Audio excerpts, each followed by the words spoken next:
Down on the wrecked planet. Dear Sammy, the research team and I have been on the wrecked planet like you asked. We found many of objects down here that we discovered and decided to bring home. That is, if we can carry them.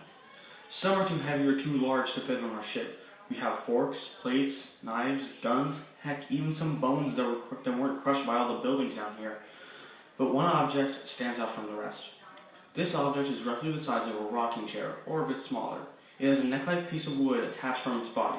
It also has very oddly curves in the body. Metal strings are attached from the bottom of it, and at the very bottom, there's a spike sticking out.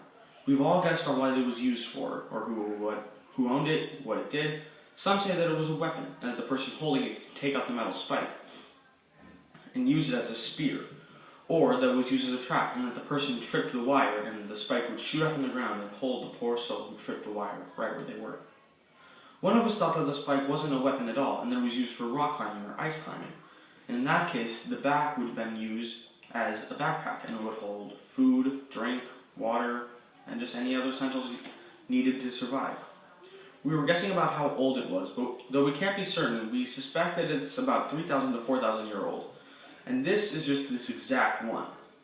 Not when the first one was made. Funny, one person said that it wasn't a climbing or used as a weapon, but an instrument to play and make music. He was the only one that thought that this was true. It does make a sound when we try plucking the strings, but even then it makes an awful screeching sound, and we never try to do that if we want to keep our eardrums intact. We found it in an old broken down building. It wasn't destroyed, it was actually in a plastic case that was only held together by locks on the outside of the case.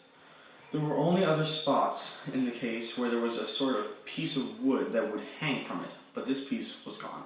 I hope this letter gets to you in time, sir. Yours sincerely, Dr. Bird.